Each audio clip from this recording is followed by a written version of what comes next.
So talk to me about the infamous and fabulous lockdown video, because we love that, and it's one of our absolute favorite things that you have ever done, simply because there is no light shined on Howard Stern's ability to be the princess at the ball. The lockdown video. Yeah, lockdown. I mean, a lot of this I've said. I really am trying to give you stuff that has never been said before. So, but basically, Club Starter Kenny, to his credit, goes, "Ope, I wouldn't do this if I was you." I knew doing that video would probably end my time at SiriusXM. And unfortunately, because Howard can't take anything, he can't take jokes whatsoever at his expense. That is a fact, and you know that probably better. The most thin-skinned of them all. So I do regret this, and I said it once on my live stream, but it kind of passed everyone by. But I actually wrote an email to Scott Greenstein recently apologizing for my behavior, and I'll tell you why. Because I was so frustrated with Opie and Anthony and miserable, and I finally was able to develop something new that absolutely was working with Carl and Vic. Not to the extent of Opie and Anthony, but I feel like we had a good shot of having a decent, successful show. You had a good vibe. I was happy again. And SiriusXM, even though they cut my salary and took away my channel name after they said they wouldn't, and then they took away my replay after they said they wouldn't, I was a bitter, bitter man. But the fact is, I was really, really happy doing radio again. So I was conflicted. And I should have probably behaved just for the simple fact that I was having fun with Carl and Vic and Sherrod and Chris DiStefano and others. And Howard was continuing to pull his bullshit, and he changed his hours. And the fact is, all those years that we worked in the same building as Howard, we rarely saw the guy. No one really saw the guy. When he would walk the hallways, people would be like, "Oh my God," like they were seeing a dinosaur. They were like, "Oh my," like it was Bigfoot. They were amazed. That's exactly who he is, yes. And everyone would take out their cameras because they think they got a Bigfoot sighting. It was really strange when he finally would walk around a little bit. But that had to be rare as well. Extremely, I mean extremely rare. Howard's a weird dude. He is a bizarre, weird dude. So he changed his hours, and he was on the exact same time as me. And he comes up a special elevator with Ronnie, and he pops out into the hall, and then he has to walk down a hallway about, 60, 70 feet maybe. Wait, before you finish, because I need to pick through this like bit by bit. So special elevators, that mean that he comes like right from the garage into like was it a service elevator or was it a special elevator? I mean, I could talk for when I was there. I mean, things maybe have changed, but the rumor is that his limo would go in an actual elevator. No. That was the rumor. I don't know how true that is. No. That's the rumor. He absolutely would pull in. The doors would close on the side entrance of that building. I've never heard that. Oh, yeah. No, he never stepped out of a limo on the streets of New York. And then the rumor was that him and the limo, this is a rumor. I don't have proof of this, but it's been said to me many, many times for many, many years that the limo would go up an elevator. So then he would pop out in a hallway, and then he would have to walk down to, like I said, 70, maybe 80 feet to his compound. He had half the floor. Yes, I've been up there. I've seen it. Okay. So all of a sudden, and I would come out of the regular civilian elevator at Banks, walk in, take my left to my studio. So we started crossing paths in the morning. So I was at a point where I did reach out to Howard's people because there's been bad blood for a really, really long time. He apologized to Brother Weeze about making his life miserable when he used to go after his, as Howard now says, slow adult child. Yes. He made fun of Brother Weeze's daughter relentlessly, and he felt bad, and he finally called up Weeze, and he was making amends with people that he really beat the crap out of in his radio career. I had a great conversation with Weeze for over an hour, and I don't know if you know the history of why I had bad blood with Howard Stern, but it goes all the way back to when Howard used to beat up Brother Weeze's daughter when he went into the Rochester market. Brother Weeze meant everything to me, and I always said to myself, if I ever had the chance, I will go after this guy. And I was just a schmuck in radio at that point with a dream. But fast forward, it ended up happening. So I'm like, screw it, I'm going to take my shots at this guy. He's garbage for what he did to my friend. So Brother Weeze knew all that, and he had a great conversation with Howard. And at the end of the conversation, he asked Howard, he goes, what about my boy Opie? Because at that point, I was more than willing to talk to Howard Stern about whatever bad blood we have. And Howard, I swear I could get Brother Weeze on this thing. Brother Weeze has said this on his show many times.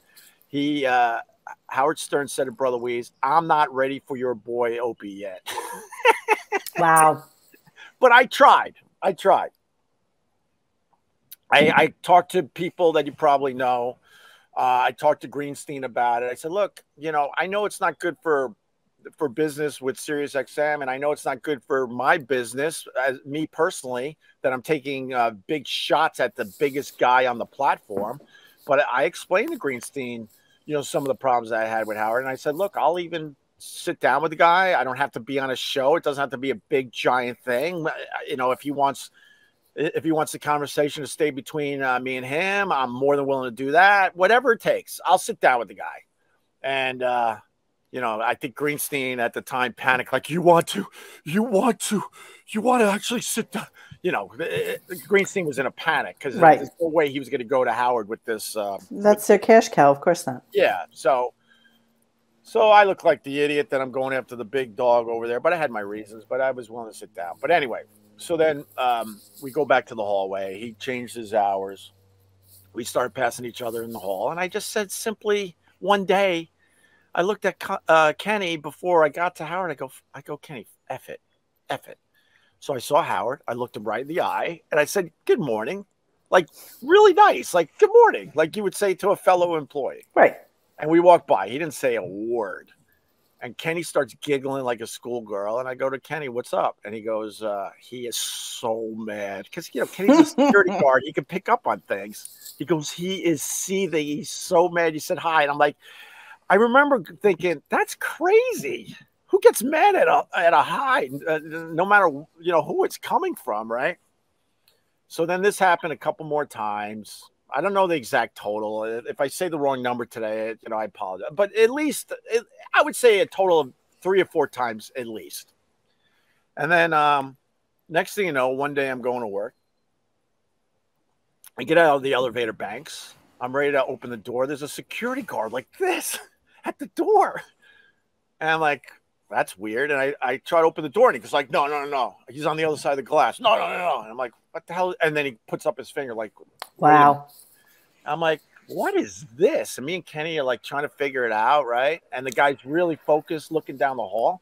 And next thing you know, Howard and Ronnie and that his merry band of comes like strolling by. There he goes. Good morning. But no one was at work yet. This is morning radio. Like literally no one.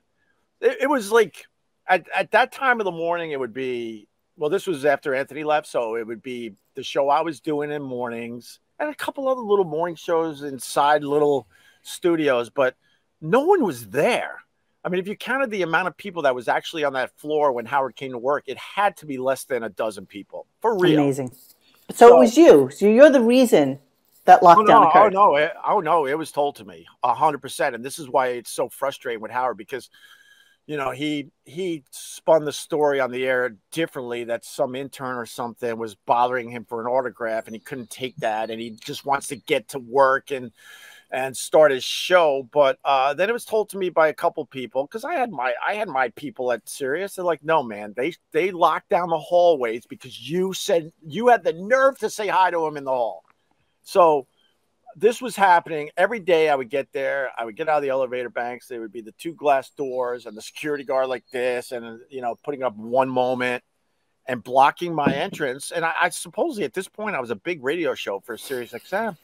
And I would watch Howard walk by finally I just started picking up my camera and I started filming it. And Kenny would just shake his head. He's like, I wouldn't do that if I was you. And then I filmed him.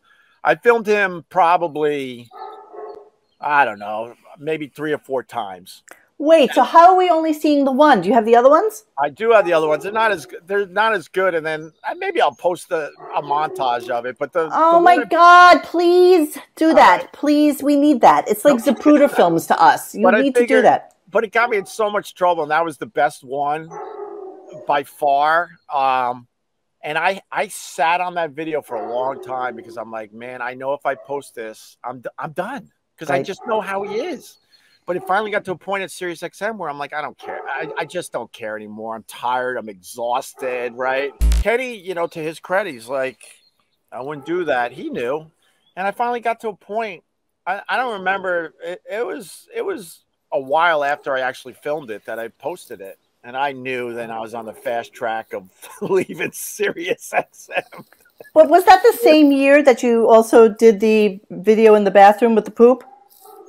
Well, the poop thing is a complete exaggeration.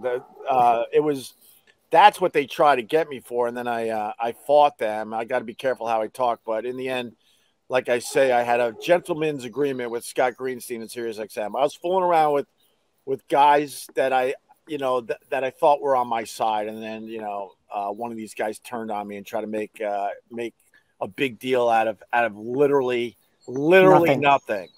And they knew that when they finally saw the video, because I can't really talk about it, but I could say this, like, we weren't going to go down that way. And I had my agent and a lawyer get involved immediately, and then SiriusXM's like, well, let's see the video then that everyone's talking about. Sent them the video, and let's just put it this way: they couldn't be nicer after that. They really like, oh my God.